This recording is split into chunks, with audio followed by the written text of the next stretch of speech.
Good evening. I'm Nima, and this is Forum Daily for Wednesday, June 29th. We begin our cast with Canada's latest efforts against Russia's war in Ukraine. Canada is opening 4 new embassies as part of efforts to increase its diplomatic presence in countries that border or are close to Russia. Foreign Affairs Minister Mélanie Joly made the announcement while attending the NATO summit in Madrid. The embassies will be opening in Estonia, Lithuania, Slovakia, and Armenia. And Minister Joly says Canada is also going to reinforce its presence in Latvia in response to the Russian invasion of Ukraine.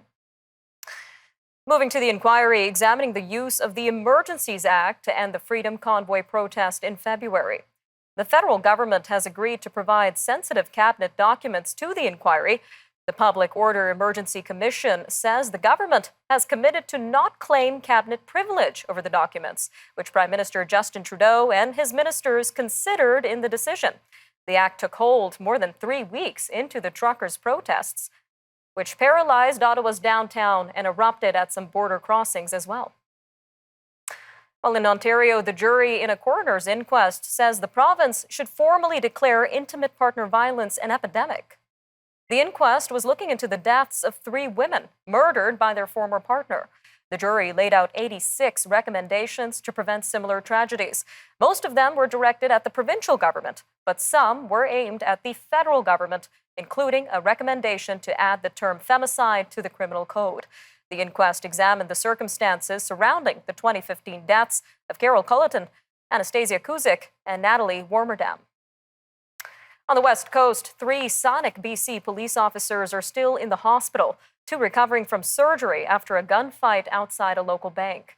6 officers were wounded as they confronted 2 suspected robbers on Tuesday afternoon. Police are still investigating a possible explosive device linked to the robbery and aren't letting residents return to the area. Some big news for the city of Calgary, which will host the Special Olympics Canada Winter Games in 2024. Mayor Jyoti Gondek says Calgarians will volunteer in great numbers to deliver the experience of a lifetime for the athletes and their families. Tourism Calgary predicts the event will inject more than $9 million into the local economy. 1,300 participants are expected to come to the city. Upcoming Canada Day celebrations are making a return after 2 years of scaled-down festivities because of the pandemic. And some Canadians hoping to catch a traditional downtown parade may be out of luck. Several cities, including Montreal, Vancouver, and Banff, Alberta, say the rising cost of security and insurance is forcing them to celebrate differently. Turning to Saskatchewan now, where a lab developing up to 40 million doses of COVID-19 vaccines a year has opened in Saskatoon. Officials say it may soon export vaccines throughout North America and Europe. The University of Saskatchewan's Vaccine and Infectious Disease Organization has completed construction of its Level 3 containment facility, which is considered to be the largest in Canada. CEO and Director Volker Gertz says such a facility was unfathomable in Canada 2 years ago when COVID-19 was declared a pandemic by the World Health Organization. On the East Coast, Nova Scotia is increasing its child benefit for families with lower incomes on Friday. Depending on household income and the number of children, families will see about $350 more than last year, or about $1,275 per child annually. The benefit is a tax-free payment to eligible families to help with the cost of raising children under 18. The increase will take effect on the next payment received in July. Canadian researchers have made a discovery that could revolutionize stroke treatment. They have found a drug normally used to dissolve blood clots in heart attack victims is also an effective treatment for acute strokes. Scientists say tenecteplase is simply injected and begins working almost immediately. This is unlike a current drug that takes up to an hour to be administered and requires an infusion pump that needs to be monitored. Work on building the second Ronald McDonald House to provide accommodation for families with sick children is underway in Halifax. Ronald McDonald House Charities hosted a groundbreaking ceremony to mark the building of the new residence on Tuesday. The charity has welcomed families with sick children into the first house since May 1982. The new house is set to open in 2023, and it will double the number of bedrooms from 18 to 36. All right, up next, we'll be discussing air pollution and its impact on your health.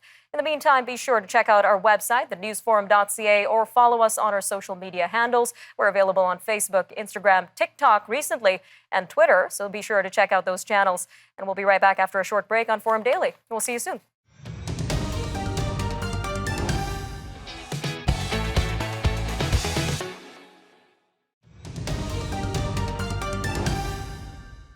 A new study looking at the effects of outdoor pollution finds that environmental factors can have an impact on overall cardiovascular health and mortality.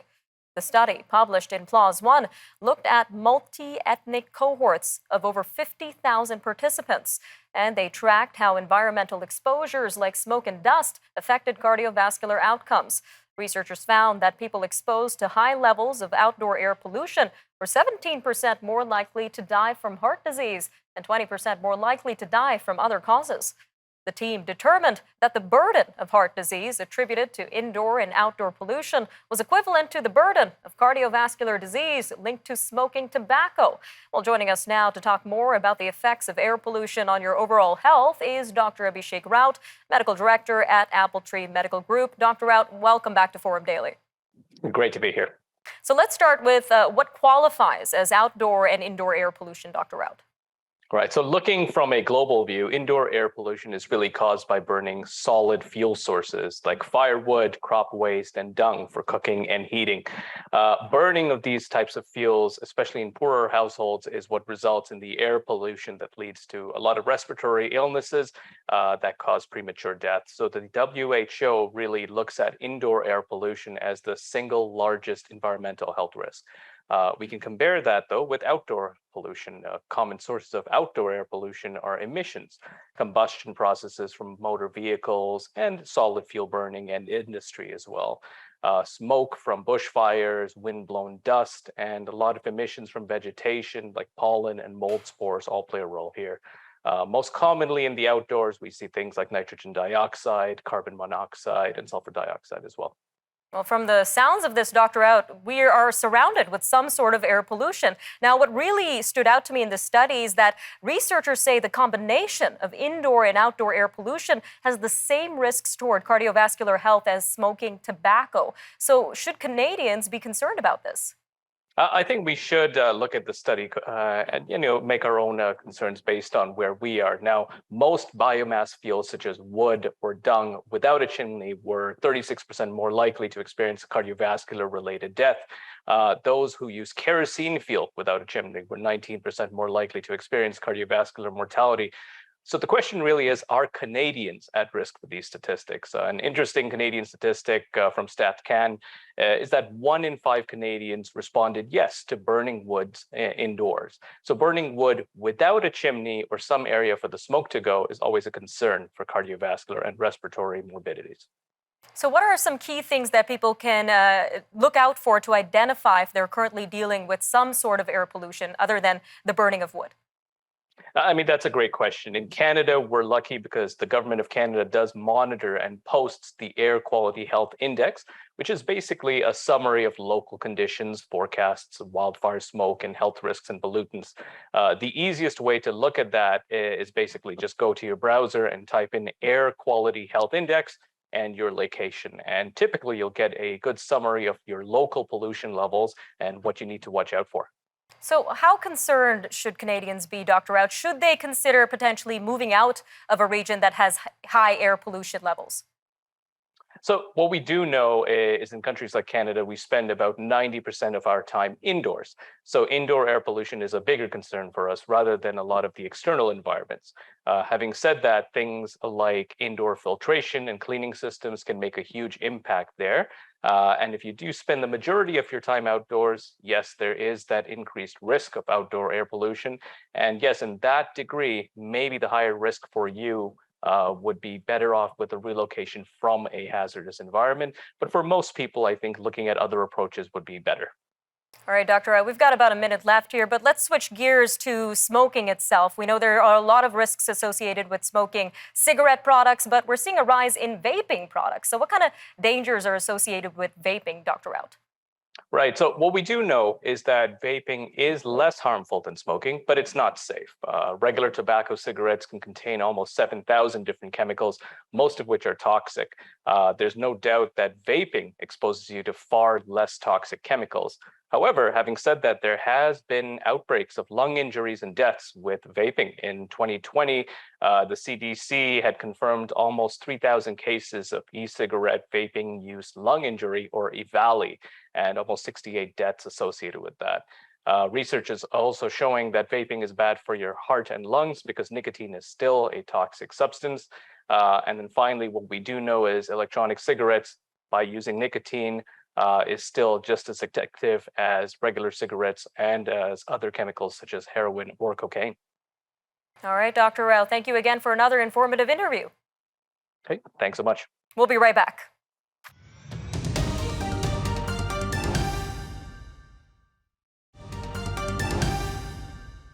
Ottawa is bracing for a new round of protests expected to start on Canada Day, and the city's mayor and chief of police say they are ready.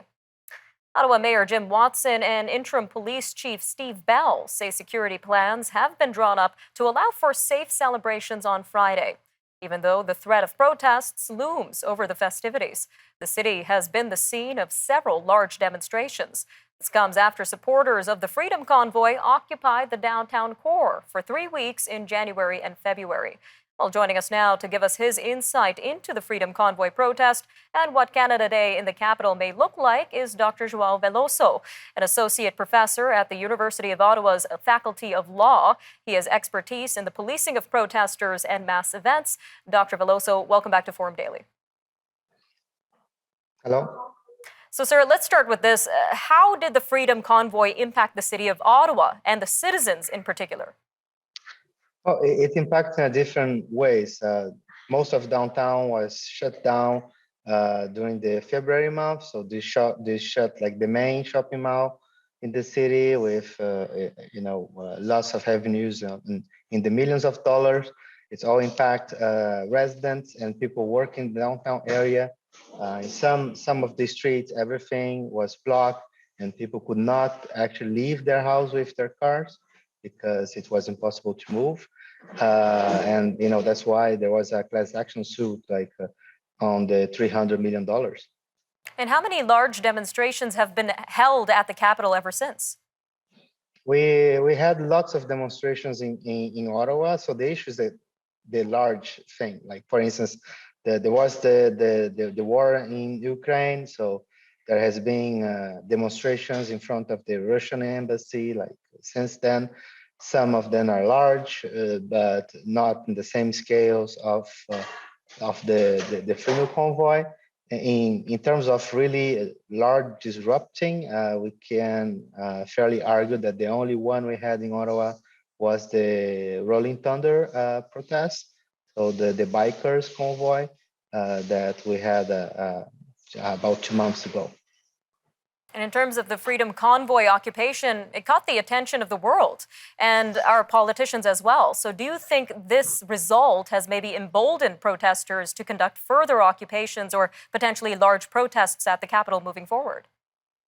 Oh, this definitely changed the spectrum. I think it was a first, and it repeated in other cities across Canada and around the globe. So there is some learning into that.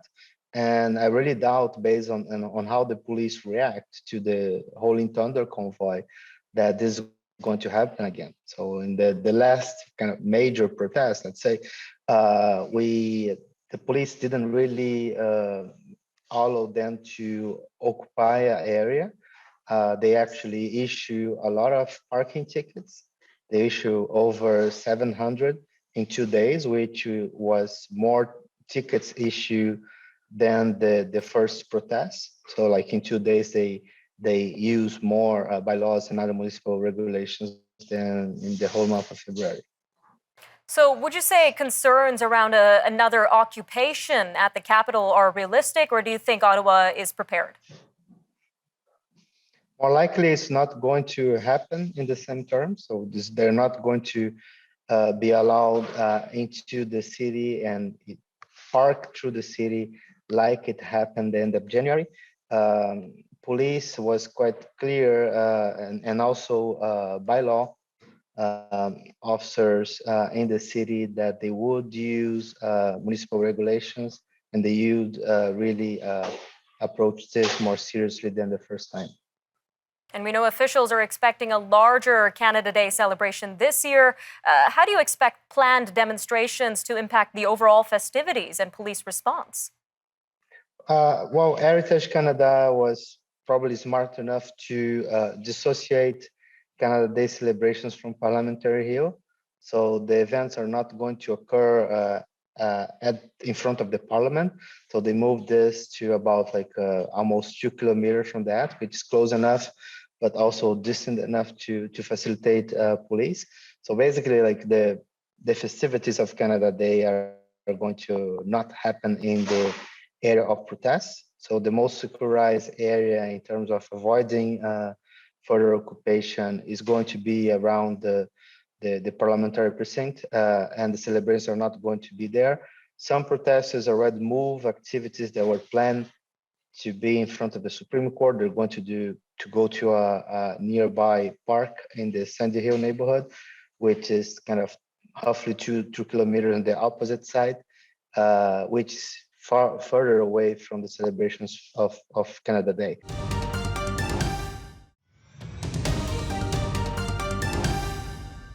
Ukrainian President Volodymyr Zelensky has urged the leaders of NATO countries to deliver more weapons to help his country fight Russia.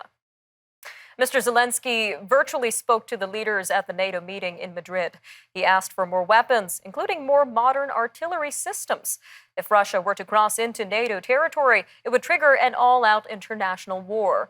The alliance considers an attack on one member nation as an attack on all 30. Meanwhile, crews are continuing to search through the rubble of a shopping mall in Kremenchuk, Ukraine.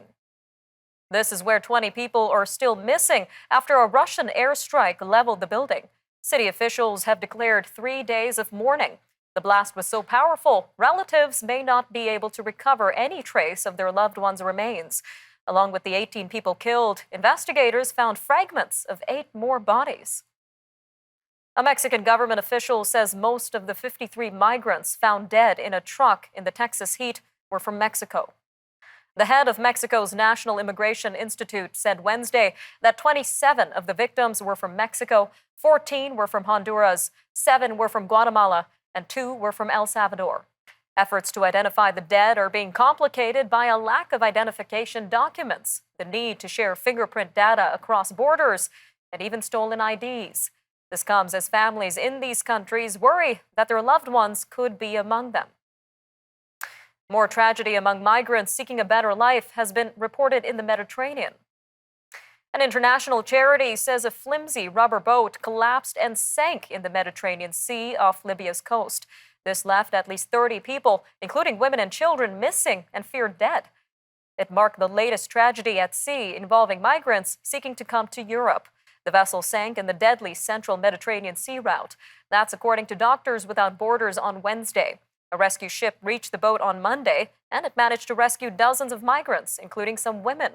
The charity said a pregnant woman died on board the rescue ship. Moving to rescue teams in southern Austria who are using dogs to find a car driver swept away by floodwaters. They are also looking for an 82-year-old man who is missing.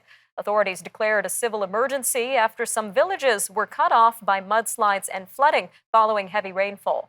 Several people trapped in their houses were airlifted to safety by helicopter, but rescue teams could not reach 20 homes and farms in Treffen. Back in the U.S., Ghislaine Maxwell has been sentenced to 20 years in prison. This is for helping late financier Jeffrey Epstein sexually abuse teenage girls. Tuesday's sentencing was the culmination of a prosecution that detailed how Mr. Epstein and Ms. Maxwell flaunted their riches and connections to groom vulnerable girls and then exploit them. Mr. Epstein killed himself in jail while awaiting trial. In Egypt, people continue to face skyrocketing prices for wheat because of the Russian invasion of Ukraine. In an effort to help, the World Bank has approved a $500 million loan to the country. The funds will support Egypt's efforts to provide subsidized bread to poor and vulnerable households. Egypt is the world's largest wheat importer, and about 70 million Egyptians rely on government-subsidized bread, which is mostly made from imported wheat. Moving to a recent move by the EU to tackle cancer. The EU's executive branch has proposed a ban on the sale of flavored heated tobacco products. The European Commission released a statement Wednesday on its proposal, which comes in response to a significant increase in the volume of such products sold across the 27-nation bloc. A recent Commission study showed a 10% increase in sales of heated tobacco products in more than 5 member nations. The ban would not cover all vaping devices, only those delivering heated tobacco. An Italian firm called Mold invented a tool known as river cleaning, designed for the very task it was named after. River cleaning is a series of buoys anchored to the bottom of a river, and they rotate following the natural flow of the water. The gentle spinning of these discs funnels incoming trash towards a collection point at the shore before it can reach the ocean. This device allows boats to pass without effort and is able to run 24/7 with zero impact on the environment. They can be fitted to collect all kinds of waste, from large plastic bottles to tiny particles. River cleaning is able to collect 85% of all waste that passes by. All right, I'm Nima Rajan, and that'll do it for your look at national and international news for today. Remember, for more news on demand, you could always visit our website, thenewsforum.ca, and make sure to follow us on our social media handles on Facebook, TikTok, Instagram, and Twitter. You can also watch all of our commentary, programming, and interviews on the News Forum YouTube channel. All right, thanks for joining us on Forum Daily News, and we'll see you next time. Take care, Canada.